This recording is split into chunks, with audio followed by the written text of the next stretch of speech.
Hello students, Tapan Bhadiya welcomes you in Tapan's study room. आज हम सांख्यिकी में एक नया टॉपिक काल श्रेणी का विश्लेषण एनालिसिस ऑफ टाइम सीरीज लेने जा रहे हैं।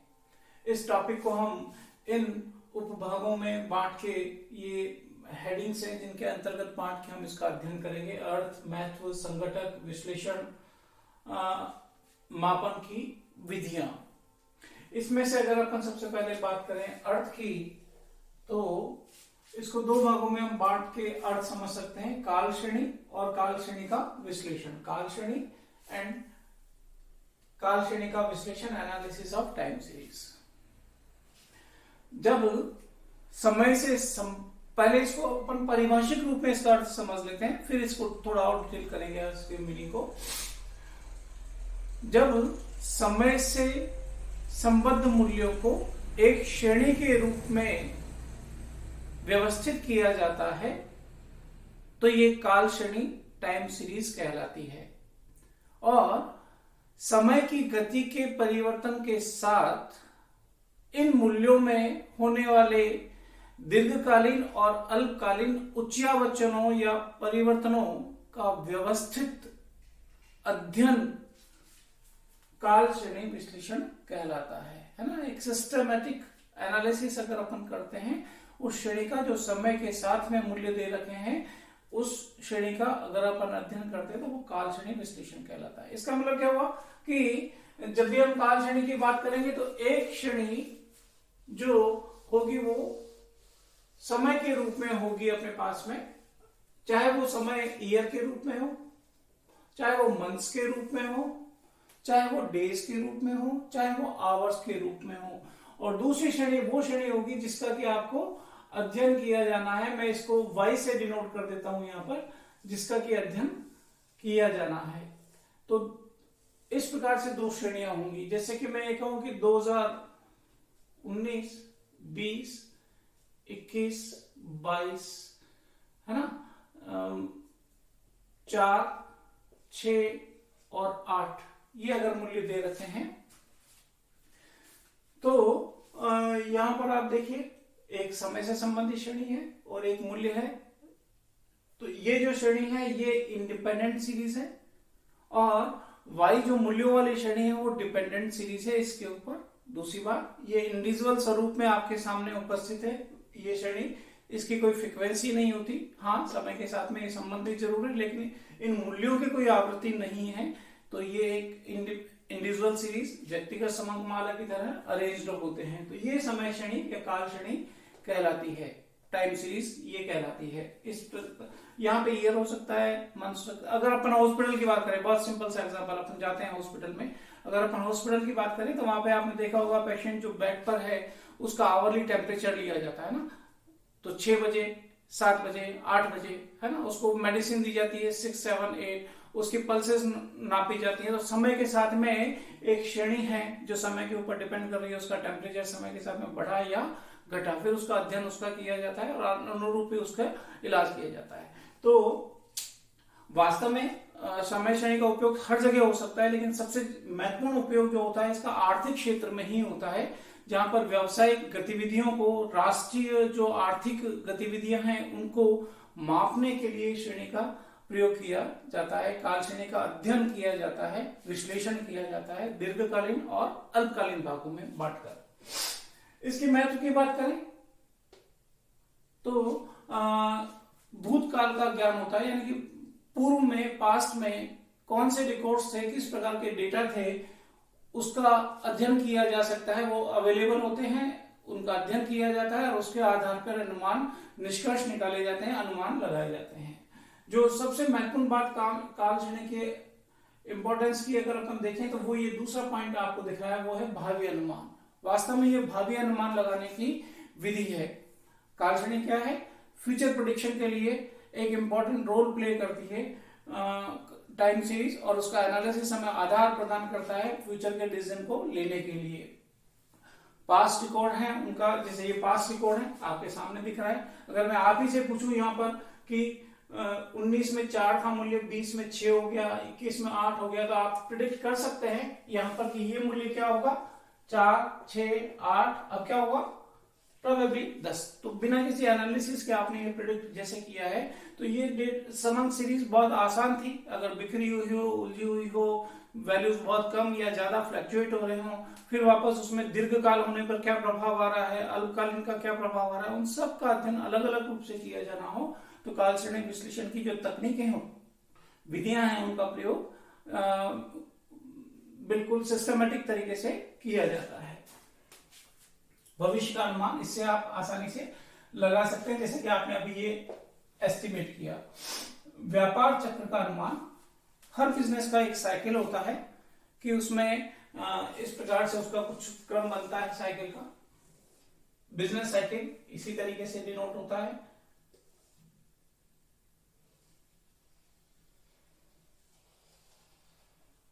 इसी को अपन वापस आगे चक्रीय विश्लेषण जब करेंगे तब भी इसी को बात कर लेंगे। तो ये नॉर्मल एक लाइन है, नॉर्मल सिचुएशन की, बिजनेस में नॉर्मल सिचुएशन की लाइन है।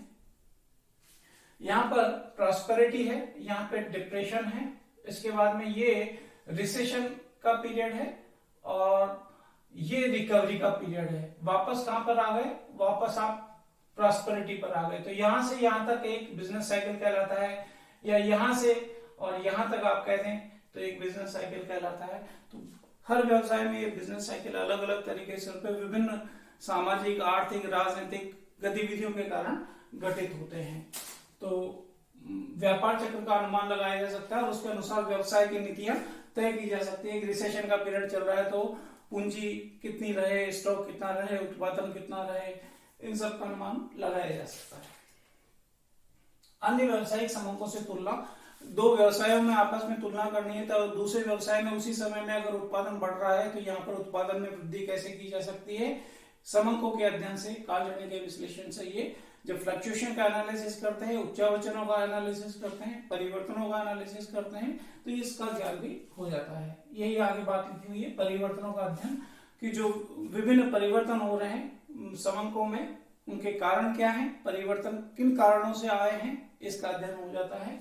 और सभी के लिए उपयोगी, जो भी, चाहे वो व्यवसाय जगत हो, चाहे वो अभी मैंने कहा चिकित्सा के क्षेत्र में हो, इवन जब अपन पढ़ाई करते हैं तो उसमें भी आवरली इंक्रीज मेजरमेंट आजकल पॉसिबल है, वो किया जा सकता है।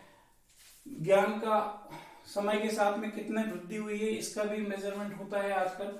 तो समय श्रेणी हर क्षेत्र में ही उपयोगी है। राजनीतिक क्षेत्र में भी उपयोगी है। इनके सारे राजनीतिक, आर्थिक, सामाजिक, इनके प्रभावों को मापने के लिए भी ये उपयोगी है। फिर हम बात करते हैं संगठक की, कंपोनेंट्स की।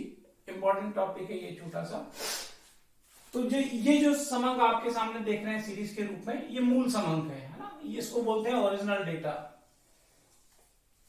टेक्निकली ये डिपेंडेंट है किसके ऊपर, टाइम के ऊपर, ईयर्स के ऊपर, है ना, वर्षों के ऊपर ये डिपेंडेंट है। तो ये आश्रित श्रेणी है, ये स्वतंत्र श्रेणी है। This is independent variable, this is dependent variable.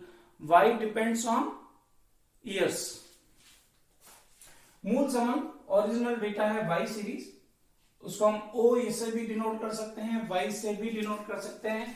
This is not zero, this is O, original data, है ना, वाई से भी डिनोट कर सकते हैं। मूल समंक जो इसके संगठक हैं, दीर्घकालीन प्रवृत्ति, लॉन्ग टर्म में प्राय 3 वर्ष से अधिक अवधि का एनालिसिस, या अवधि के 3 वर्ष से ज्यादा अवधि होने पर परिवर्तन कितने होते हैं, कैसे होते हैं, उसका ये दीर्घकालीन प्रवृत्ति या उपनति भी बोलते हैं, इसको ट्रेंड भी बोलते हैं। टी से डिनोट कर रहा हूं मैं, ये ओरिजिनल डेटा ओ से डिनोट कर रहा हूं मैं इसको। तो जैसे कि मैं ये कहूं कि आजादी के बाद में आज तक खाद्यान्न उत्पादन भारत में बढ़ा है, कभी कम भी हुआ होगा, कभी ज्यादा भी हुआ होगा, लेकिन आज अगर दीर्घ काल में अपने को बोलना पड़े तो हम क्या बोलेंगे कि बढ़ा है। तो ये एनालिसिस इस प्रकार से। दूसरा है अल्पकालीन उच्चावचन, शॉर्ट टर्म फ्लक्चुएशन, जिसमें वापस आप देख रहे हैं अल्पकालीन का मतलब 3 वर्ष से कम अवधि में प्राय जो भी उच्चावचन हुए हैं वो सामाजिक घटना के कारण हो सकते हैं, मौसम के कारण। यहाँ पर 3 वर्ष नॉर्मली बोलते हैं, परंतु अध्ययन का जो वास्तविक जो होता है वो समय वो 1 वर्ष ही मानते हैं कि 1 वर्ष के अंदर के जो परिवर्तन होते हैं, जैसे कि मैं कहूँ कि 6 माह में कोई परिवर्तन होता है, त्रैमासिक से किसी में परिवर्तन होता है, किसी में मंथली परिवर्तन होता है, किसी में वीकली परिवर्तन होता है। जैसे कि अपन सूचकांकों की बात करें, पिछले लेसन अपन ने पढ़ा है, तो प्रति सप्ताह सूचकांकों की गणना की जाती है ना। तो वो भी टाइम के साथ में सूचकांक सीरीज एक बनाई जाती है, जो भी समय के आधार पर उसका विश्लेषण भी किया जाता है। तो अल्पकालीन उच्चावचन मौसम के कारण हो सकते हैं, ये रीति रिवाज में परिवर्तन के कारण हो सकते हैं, आदतों में परिवर्तन के कारण हो सकते हैं। उनका एनालिसिस 2 भागों में बांट के हम करते हैं। मौसम का प्रभाव मापने के लिए कि मौसम के कारण, जैसे कि अपन कहें कि गर्मी में बर्फ की बिक्री ज्यादा होगी और सर्दी की अवधि में गर्म कपड़ों की बिक्री ज्यादा होगी। क्या ये हर साल होगा? हाँ, ये हर साल इसी तरीके से प्रदर्शित होगा। तो हर बार वैसा ही होगा आने वाले साल में। तो समय को यानी कि 1 वर्ष को कई छोटे छोटे भागों में बांटा हुआ है, उसके कारण रीति रिवाज, आदतों, मौसम के कारण क्या परिवर्तन आया है, वो एनालिसिस इसमें अल्पकालीन उच्चावचन में किया जाता है। साथ ही अगर चक्रीय बात करें तो 1 वर्ष से ज्यादा अवधि की बात कर ले, ये पीरियड कम या ज्यादा हो सकता है व्यवसाय के अनुसार। उस व्यवसाय पे पड़ने वाले बाहरी घटकों के प्रभाव के आधार पर ये बिजनेस साइकिल 1 वर्ष, 2 वर्ष, 3 वर्ष का या ज्यादा वर्षों का भी हो सकता है। राजनीतिक घटनाओं का प्रभाव व्यवसाय के ऊपर पड़ता है, देश की नीतियों का प्रभाव व्यवसाय के ऊपर पड़ता है, लोगों के कंजम्पशन पैटर्न पे में परिवर्तन होने के कारण भी प्रभाव पड़ता है। तो इस प्रकार से ये होते हैं, संगठक है इसका ये अल्पकालीन का चक्रीय या साइक्लिक फ्लक्चुएशन, है ना। तो मौसमी सीजनल फ्लक्चुएशन एंड चक्रीय मतलब साइक्लिक फ्लक्चुएशन, ये दोनों पार्ट हैं किसके? शॉर्ट टर्म फ्लक्चुएशन के। फिर है अनियमित। कुछ विद्वान इसको अल्पकालीन का ही एक भाग भी मानते हैं अनियमित, परंतु इसको अलग ही लिख लिया जाना चाहिए। 3 है इसके संगठक, मूलतः दीर्घकालीन, अल्पकालीन और अनियमित। और अल्पकालीन को वापस 2 भागों में बांटा गया है, मौसमी और चक्रीय। अनियमित का मतलब जो हमेशा नहीं होते, उनकी प्रवृत्ति स्पष्ट नहीं होती, वो कंट्रोल से बाहर के घटक होते हैं। जैसे कि बाढ़ आ गई, बाढ़ आने से फसल के ऊपर क्या प्रभाव पड़ेगा? अगर ये सीरीज प्रोडक्शन की हो तो इसके ऊपर क्या प्रभाव पड़ेगा? उस पर्टिकुलर वर्ष में प्रोडक्शन एकदम से कम हो जाएगा। तो बाढ़ के ऊपर नियंत्रण नहीं था। ऐसे ही अतिवृष्टि हो गई, बाढ़ हो गई, उसके कारण उसका प्रभाव पड़ रहा है।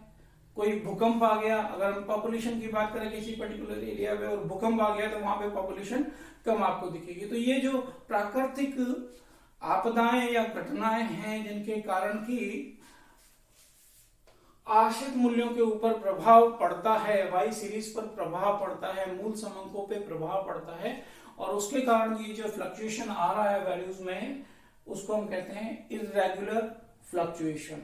इसको भी मापा जाता है, परंतु इसको अवशेष विधि के रूप में ही मापा जाता है अनियमित उच्चावचनों को।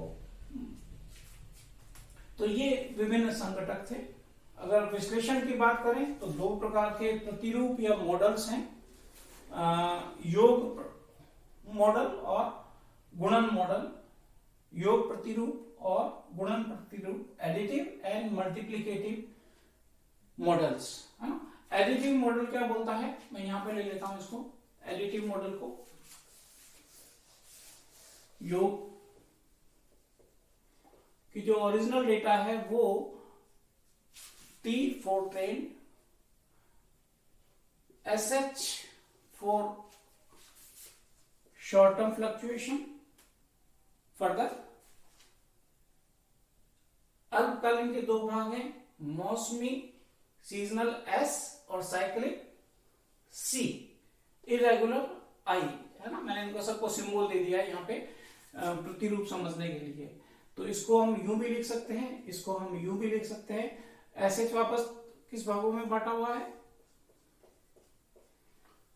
S plus C plus I, और अगर I को अनियमित उच्चावचनों को, चूंकि वो बहुत शॉर्ट टर्म में होंगे नहीं होंगे हमें ये मालूम नहीं है, अगर इग्नोर कर दिया जाए पूरी तरह तो फिर इक्वेशन क्या दिखती है, योग प्रतिरूप की ये वाली। ऐसे ही अगर गुणन प्रतिरूप की बात करें तो O is equal to T into S H. हाँ आई भी है, पर मैंने अभी कहा आपको कि इरेगुलर फ्लक्चुएशन है, इसका मेजरमेंट नहीं होता, इसका प्रभाव हर बार होगा ये नहीं मालूम होता, तो इसको हम अलग रखते हैं। फ्लक्चुएशन हुआ उसका मेजरमेंट जरूर होता है, लेकिन अपन जब रेगुलर कैलकुलेशन करते हैं, व्यवस्थित अध्ययन करने की बात कर रहे हैं, तो उसको हम आई को इरेगुलर को अलग रखते हैं। तो इस प्रकार से ये ऐसे आप प्रदर्शित हो सकता है। फिर वापस सी को भी अगर अपन कांस्टेंट मान लें तो सी को भी अलग किया जा सकता है,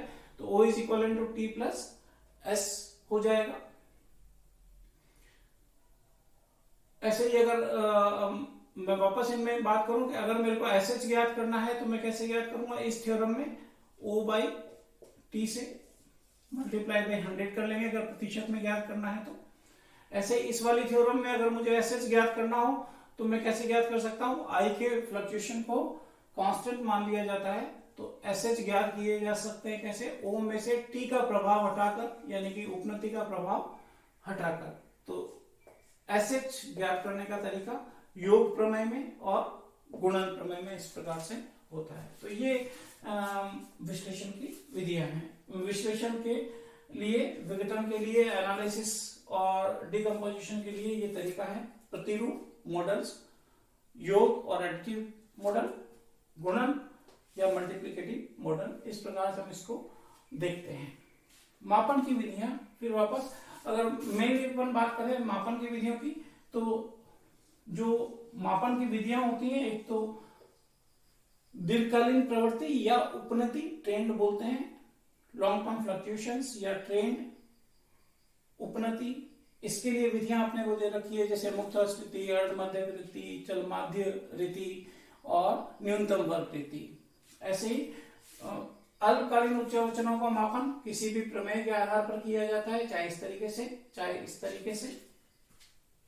फिर मौसमी उच्चावचन की विधियां अपने पास में है, जैसे सरल आवर्तक सूचकांक रीति, चलमाध्य रीति, चलमाध्य अनुपात रीति, प्रवृत्ति या उपनति अनुपात रीति और मूल्यानुपात रीति। इस प्रकार की विधियां हैं जो मौसमी उच्चावचन की, यानी कि विधियां जो दे रखी है वो इन दोनों की है बेसिकली। अल्पकालीन उच्चावचन को थ्योरम के आधार पर ज्ञात किया जा सकता है।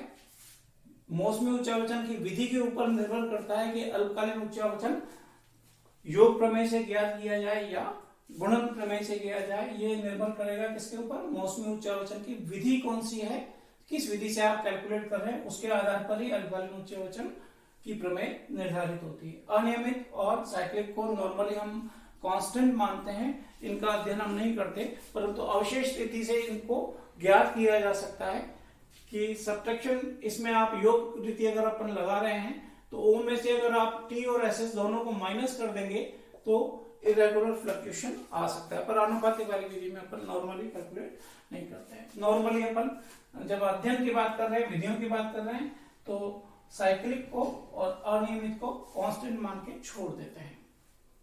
विधियां पढ़ेंगे अपन अगले वीडियो में, तब तक आप इसको रिवाइज कीजिए। Thank you.